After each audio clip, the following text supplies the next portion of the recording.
జాతీయ రాజకీయ పటంలో కోనసీమ మరోసారి ప్రకాశించనుందా? కోనసీమ నేతను బీజేపీ జాతీయ అధ్యక్ష పదవి వరించబోతుందా?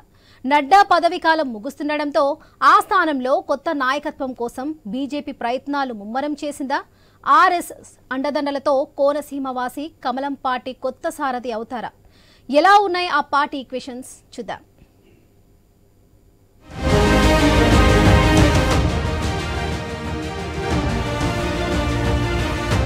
రాజకీయాల్లో ఏది అంత ఈజీ కాదు, అలాగని ఏది అసాధ్యం కాదు. అనుకోకుండా అనూహ్యంగా ఎన్నెన్నో జరిగిపోతుంటాయి. జాతీయ అధ్యక్ష పదవి అంటే కమలం పార్టీలో చాలా అత్యున్నతమైనది. కేంద్రంలో అధికారంలో ఉన్న పార్టీ పగ్గాలంటే పోటీ కూడా అదే స్థాయిలో ఉంటుంది. అయితే ప్రతిసారి ఉత్తరాది నేతలే బీజేపీ సారథ్య బాధ్యతలు వహిస్తూ వస్తున్నారు. 2 దశాబ్దాల క్రితం వెంకయ్యనాయుడుకు తప్ప అంతకు ముందు తర్వాత దక్షిణాది నుంచి మరే నాయకుడికి అవకాశం దక్కలేదు. ప్రస్తుతం జాతీయ అధ్యక్షుడిగా ఉన్న జేపీ నడ్డా పదవీకాలం ముగుస్తోంది. దీంతో బీజేపీ కొత్త జాతీయ అధ్యక్షుడు ఎవరనే చర్చ మొదలైంది.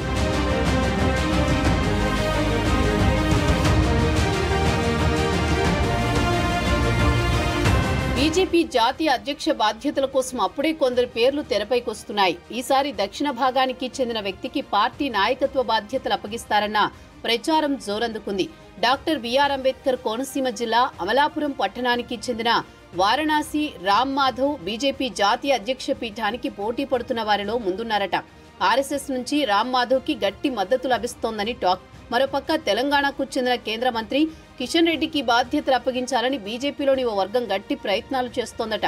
అయితే ఆర్ఎస్ఎస్ ఆదేశాల్ని కాదనలేని పరిస్థితి ఉండడంతో రామ్ మాధవ్కే మద్దతు పెరిగే అవకాశాలున్నాయనే చర్చ జరుగుతోంది. బీజేపీ జాతీయ అధ్యక్షుడు జేపీ నడ్డా రానున్న మార్చిలో బాధ్యతల నుంచి తప్పుకుంటారు.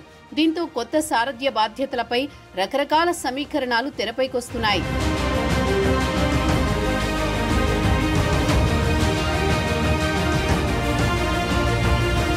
ఉత్తరాది బీజేపీ నాయకులు బీజేపీ పగ్గాలందుకునేందుకు గట్టి ప్రయత్నాలు చేస్తున్నారట. అయితే దక్షిణాది రాష్ట్రాల్లో మరింత బలపడడం ద్వారా వచ్చే ఎన్నికల నాటికి సీట్ల సంఖ్యను పెంచుకోవాలన్న లక్ష్యంతో ఉంది కమలం పార్టీ.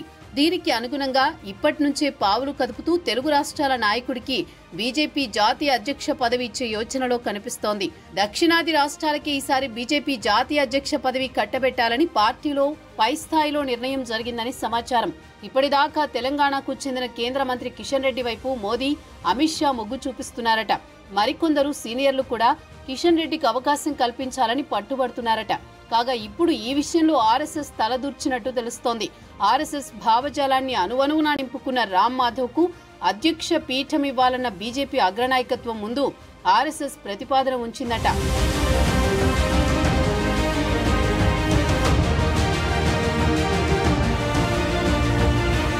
కోనసీమ జిల్లా అమలాపురంలో పుట్టిన రామ్ మాధవ్ ఇక్కడే ప్రాథమిక విద్యాభ్యాసం పూర్తి చేశారు. అనంతరం ఎలక్ట్రికల్ అండ్ ఎలక్ట్రానిక్స్ లో ఇంజనీరింగ్ పట్టా పొందారు. మైసూర్ యూనివర్సిటీలో రాజనీతి శాస్త్రంలో పీజీ పూర్తి చేశారు. 1981లో ఆర్ఎస్ఎస్ లో చేరి అంచెలంచెలుగా ఎదిగారు. 2014లో ఆర్ఎస్ఎస్ నుంచి బీజేపీ సభ్యత్వం తీసుకున్నారు. అదే ఏడాది బీజేపీ జాతీయ కార్యదర్శిగా పనిచేసిన అనుభవం ఆయనకుంది. 2014 ఎన్నికల్లో జాతీయ స్థాయిలో బీజేపీకి అనుకూల వాతావరణం కల్పించడంతో పాటు మోదీ ప్రధాని అయ్యాక వివిధ దేశాల పర్యటనల సందర్భంగా ముందుగా అక్కడికి వెళ్లి స్థానిక పరిస్థితులను పూర్తి అవగాహన కల్పించుకుని ప్రధాని పర్యటనలు ఫలప్రదమయ్యేందుకు దోహదపడ్డారు రామ్ మాధవ్. ఎన్డీఏ కూటమి ఏర్పాటులోనూ ఆయన కీలక పాత్ర పోషించారు. 2024 ఎన్నికల్లో ఆంధ్రప్రదేశ్లో టీడీపీ, జనసేన, బీజేపీ మధ్య మైత్రి కుదర్చడంలోనూ రామ్ మాధవ్దే కీలక పాత్ర. అయితే ఈ ఎన్నికల సందర్భంగా ఆయన పేరెక్కడా బహిర్గతం కాలేదు.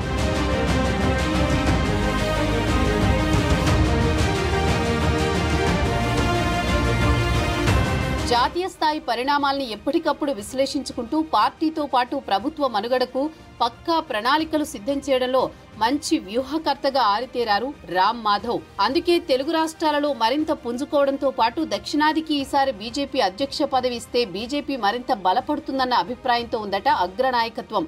అదే జరిగితే దక్షిణాది నుంచి, అది కూడా కోనసీమ నుంచే జాతీయ పార్టీకి దిశానిర్దేశం చేసే నాయకుడు